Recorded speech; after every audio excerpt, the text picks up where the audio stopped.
Welcome back to the channel.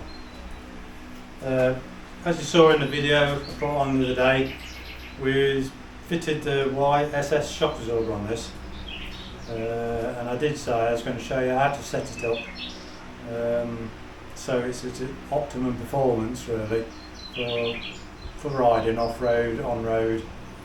Now there's certain settings, it's called SAG. SAG is just really about the performance of the shock absorber. What it's for, you set the bike up so when you're running down the road, if it's a bumpy tarmac with potholes, the wheel should constantly follow the contours of the road, so the bike should stay where it is and the wheel moves up and down. If you haven't got it right, instead of the wheel moving up and down, the bike will go up and down like this, and this is when you get jarring effect. So I'll go ahead, do the settings and try and make a bit of sense out of it for you, like. But what I'm also going to do, I've actually done the settings on my bike because as we're filming, to adjust the shock is so slow a job because there's very little room under here. So I've already got it set for me, which my weight is, I think I'm 84 kilograms, is that right, Sue? About 84 kilograms. Yeah, about 84 kilograms. So that gives you a bit of a rough idea on the setting. And I've got a measurement then on the shock absorber between the top and the adjusting nut. I'll give you that measurement. So what means you can do then is when you get your new shock, if you're a similar weight to me, you can wind that screw to give you a base start, because unlike me, I put it on and didn't do that, and it took me ages of winding and winding and winding, because you can only get about an eighth of a turn on the adjuster before you hit something on the frame or whatever. Or if you're lucky enough to be a slim chap like me, you can set it at the measurement I give you, hey presto, away you go. Right, let me just have the camera so I'll show him the shock absorber. Right, as you can see, new YSS is fitted in there. Let's have a look. There you go. Oh yeah, there's a good picture of it. Right. Just on the bottom, that's your damping. What you do, you set that on the minimum. When you're going to do the SAG, that needs to be on the minimum. So what we're actually doing is setting the mechanical side of the suspension, the spring. Right, let me just take you around the other side. And right, now the adjuster is that ring in there. That's a little get your fingers in. Not easy at all. There, end of my finger, that ring with the holes in. Okay, that's what we adjust it. Clockwise to put more pressure on the spring, anti-clockwise to undo the spring. Now, in that ring, in one place, there's a little grub screw. I don't know. Let me just get a torch. Right, on the top of the shock absorber, you can see the silver ring in there. I've got a light on it. That's your adjuster. Now, in there, I don't know whether you can really see it.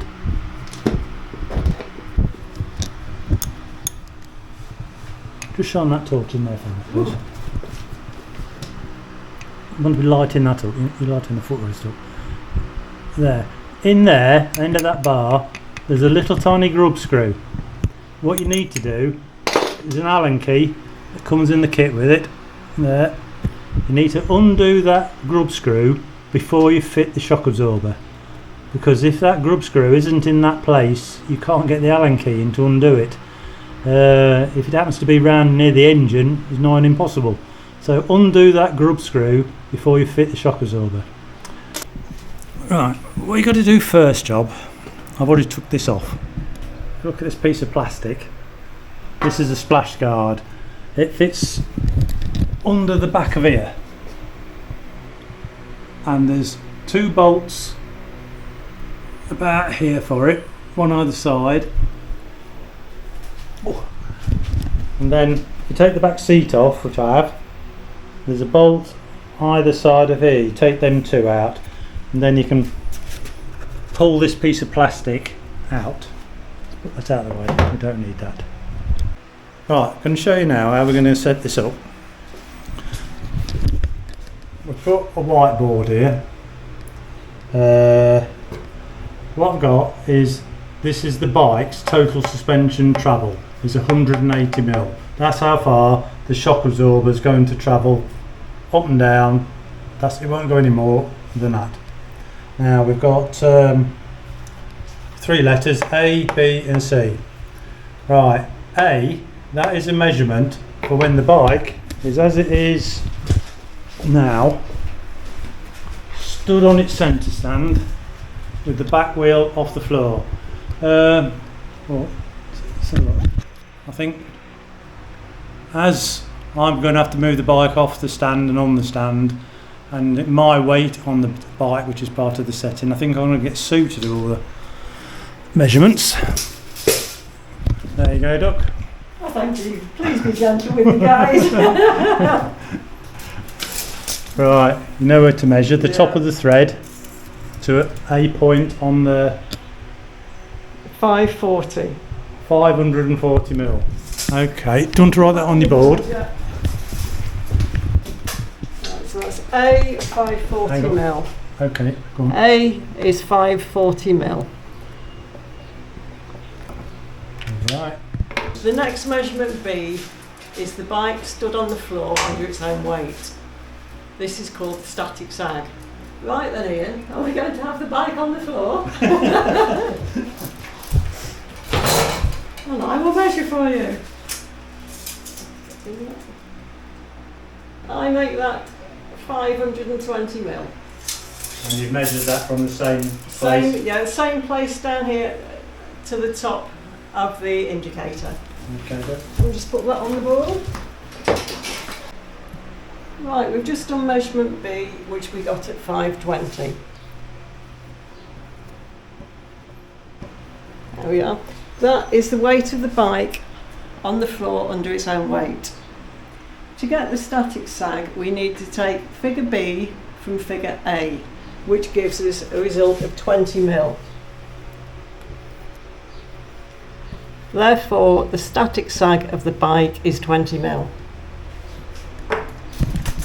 Next, we need to do the rider sag. This is with the rider actually sat on the bike, and then we measure in the same 2 places again. So Ian, down to you. I think I'll go make a cake in the kitchen. Right. Okay, for measurement C, which is the rider sag, you need the rider sat on the bike. So Ian, if you can oblige, please. Ideally for this, you should have both feet on the foot pegs, but obviously it's not really practical. So he's going to more or less just very lightly tiptoe on the floor while I do the measurement. Yeah, I've got the balance of the bike as light as I can on the toe. So yeah, that's fine. Right, I'm getting that at 490mm. okay. Right, measurement C that we've just done, which was 490mm. So we'll put that on the board. That was with me sat on the bike, wasn't it? Yeah. That's the measurement with the rider sat on the bike, yeah. Now measurement B is the measurement of the bike stood on the floor, which we had at 520. As we said, C with Ian sat on the bike is 490. We take the difference between measurement C and measurement B, and that gives us the static sag. So the difference between C and B in our case is 30mm. So we'll put that there. Okay. Okay, we now add B and C together, which gives us a figure of 50mm.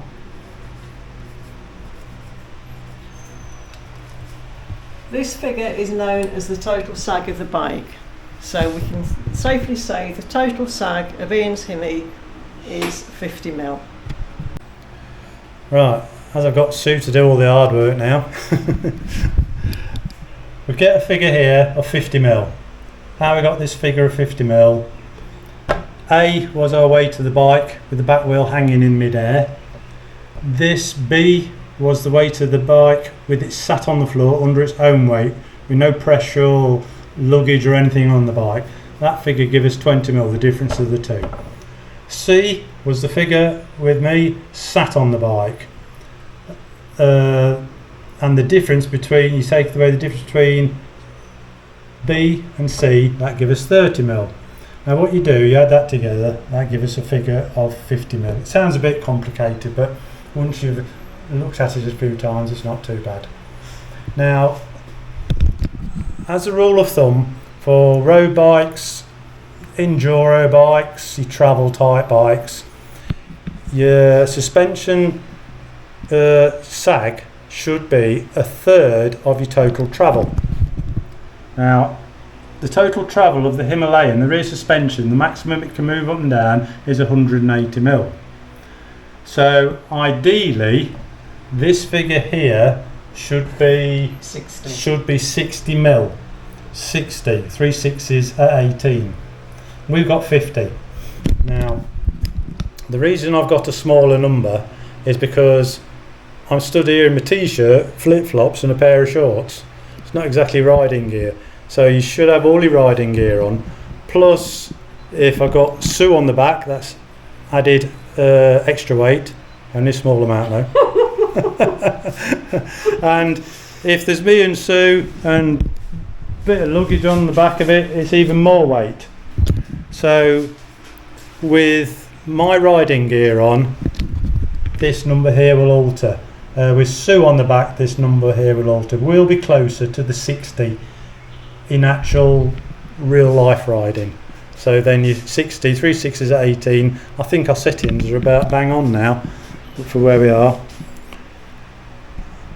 Okay, what we've just shown you, that is how to adjust the SAG on your bike. It's a mechanical setting.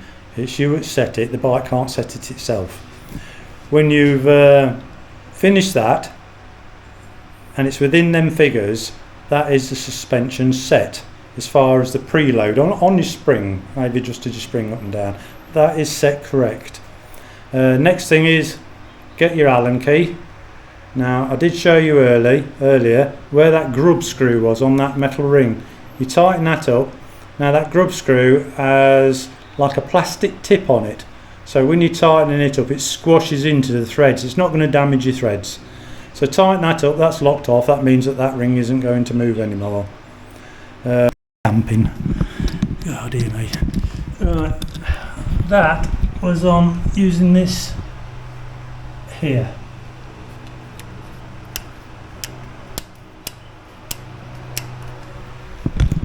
Now, I would say before you go out, just maybe click it up one click, because every click makes a huge difference. And you'll have to do that on the road. It depends how you're riding, you see. If your tarmac you're riding on is smooth, good going, it won't need too much damping. Or if you're riding this fast and it's sweeping corners, you may click it up another one, so it's slower. If your road's full of potholes, you might have to back it off actually, because the more damping you put on, you'll end up jarring your back if it's big potholes. So you have to play about with that. But whatever you do, don't go click. That's crazy. One click at a time. If you click it, it's worth just trying it. If you think, oh, this isn't so bad, turn it up one click and try it then.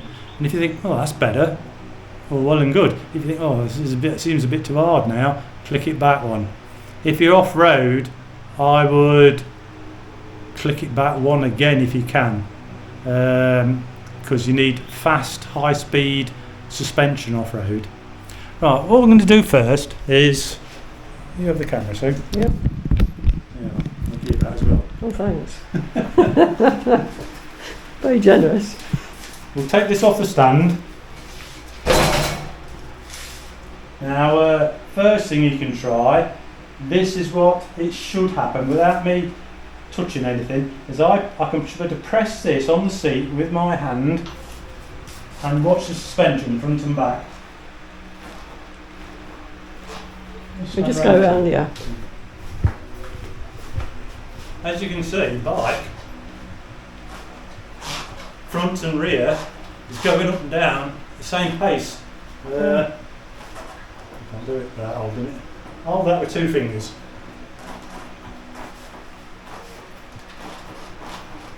There you go. You just Vast improvement.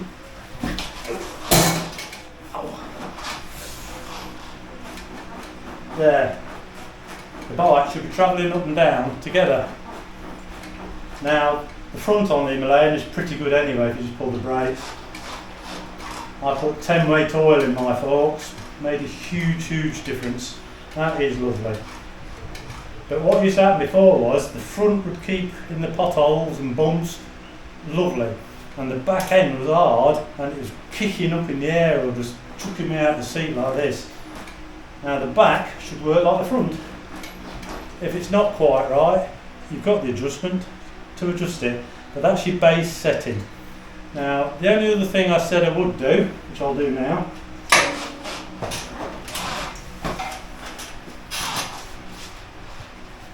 I'm going to give you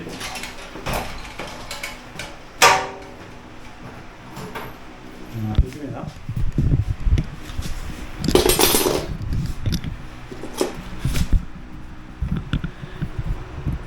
There, I can't see it. If you look at the ring here where the ruler is, the gap between there and the bottom of this alley collar at the top. So this is the threaded bit. Now, I'm going to be good to you here. I'm going to give you that measurement. So if you set your shock absorber at that measurement by winding that collar on the spring up and down before you fit it, it's going to give you a good start. If you're a bit heavier than me, you'll be putting a bit more pressure on the spring. If you're a bit lighter than me, you'll be backing it off just a touch. So, right, I'm just going to measure that now and I'll give you that measurement. Right, the measurement, which I just showed you, between the top of the ring and the top of the alley collar is 26 millimeters. So that's how much thread above that, how much thread before that collar you need to see. If you set it like that, that's what my setting is. I'm 84 kilogram, I'm sure I am. And that give you a good base to start with. Well, I hope this one was useful to you. Looks like I've 2 things now. Either Sue's taking over doing all the mechanical repairs and I'm in the house doing the house. I'm going in the house to do the housework. Drink tea and coffee all day and talk to my mates like she does. So, right, if this was useful to you, big thumbs up. Click like, please subscribe to the channel because it does help us. Any comments, which I'm sure there always is, leave them down below. We always answer them. Me and Sue always answer them. Well, I usually sit in the chair and she reads me the comments and I just answer and she types the replies. So good team. We'll see you in the next video then. Cheers.